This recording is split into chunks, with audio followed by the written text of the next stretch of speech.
यहाँ भी जितने लोग भी उपस्थित हैं सभी को सूचित किया जाता है कि माननीय उच्च न्यायालय झारखंड रांची के वाद संख्या 5461/2024 में पारित आदेश के आलोक में दिनांक 10/2/2026 को संरचना हटाते हुए महादेव उरांव को दखल दिहानी का आदेश प्राप्त है।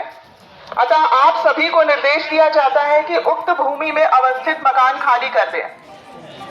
सभी को ध्यान दें कि महादेव उरांव को दखल दिहानी का आदेश प्राप्त है। अतः आप सभी को निर्देश दिया जाता है कि उक्त भूमि में अवस्थित मकान खाली कर दें।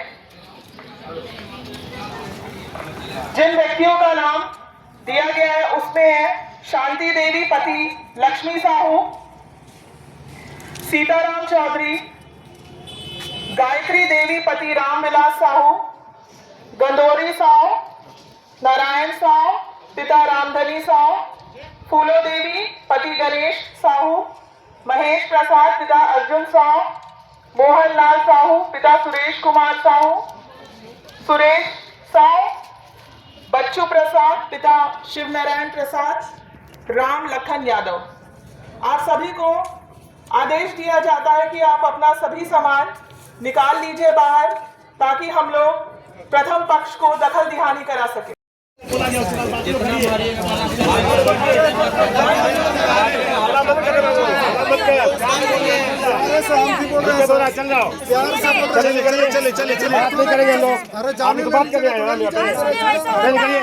क्या हो गया? चले बड़े जिसका चलिए खाइए चले जिसका आप लोग मीडिया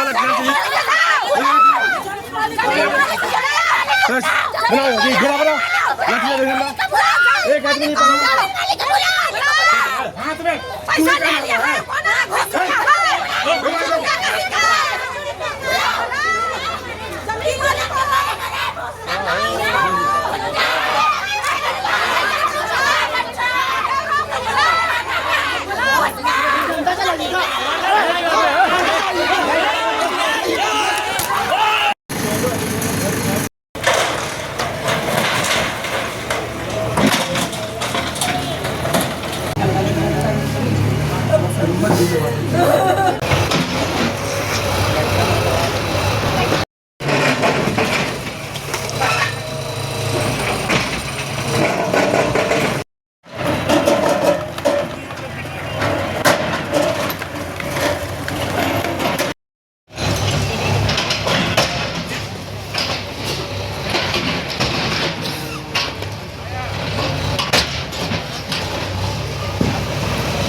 झारखंड हाई कोर्ट के आदेशानुसार हम लोग आज दखल दिहानी करवाने आ रहे हैं और ये मामला बहुत दिनों से चल रहा था, जिसमें कभी कंटेम्प्ट केस भी हुआ है और हाई कोर्ट ने हर हाल में कहा कि कंप्लाइंस करके हमको पालन प्रतिवेदन भी, उसी के आलोक में हम लोग आज दखल दिहानी यहाँ पे महादेव उरांव के पक्ष में करा रहे हैं। टोटल कितना घर है?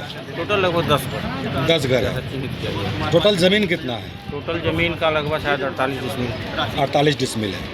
वो हाईकोर्ट में हम लोगों का केस चल रहा था। हम लोगों का डिग्री भी मतलब वो केस बहुत पहले हुआ था। उस समय कानून में था कि 12 साल से जिनका भी कब्जा है उन्हें कब्जा दिलाया जाएगा। हम लोग कमिश्नर कोर्ट से डिग्री हुआ था, ठीक है। कमिश्नर कोर्ट में डिग्री होने के बाद वो मतलब कि हाईकोर्ट में केस किए। हाईकोर्ट में केस किए तो केस उनके पक्ष में गया। केस जब उनके पक्ष में गया तो महादेव उरांव के तरफ से हम लोगों के पास में मतलब कि मांग किया गया कि 5.25 लाख रुपए इकट्ठा के हिसाब से आप लोगों को पैसा देना होगा। आप लोग जो पैसा दीजिएगा उसके बाद आप केस उठा लेंगे और आप लोगों का घर नहीं टूटेगा। आप लोग जैसे रह रहे हैं वैसे रहिएगा। लेकिन महादेव उरांव केस भी नहीं उठाया और हम लोगों से पैसा भी ले लिया। करीब 13-14 घर मिला करके 1.5 करोड़ रुपया सर वो ले लिया। पैसा कैसे किस तरीके से लिया? सर डीडी से लिया और चेक से लिया सर वो। आप लोगों ने ये बातें नहीं रखी कोर्ट में? सर हम लोगों ने ये बात को महादेव उरांव ने हम लोगों को बरगला करके रखा है कि आप लोग से पैसा लिया, आप लोगों का घर टूटने नहीं देंगे, ऐसा बोला उन्होंने। इसीलिए उनके बाद में आकर हम लोग मतलब कि ना तो केस कर पाए और ना ही तो कुछ। जब भी उनसे उधर बात हुआ तो ठीक बोले कि हाँ घर नहीं टूटेगा। और उसके बाद फिर जब इधर 1-2 महीना से वो मतलब ना तो फ़ोन उठा रहे थे, ना बात कर रहे थे, ना कुछ कर रहे थे। आज तो आपका मकान टूट रहा है। हाँ सर, मकान तो टूट रहा है। अब इसके आगे क्या करेंगे आप? न्यायालय के पास जाएंगे सर। वो जो मुआवजा लिया है उसके फेवर में हम लोग बात करेंगे न्यायालय से कि सर केस चलते में भी वो हम लोगों से पैसा लिया, ठगी किया है, करीब 1.5-2 करोड़ का जो ठगी किया है सर इनका। तो मतलब और घर जो टूट रहा है सर उसका मुआवजा मांगेंगे हम लोग।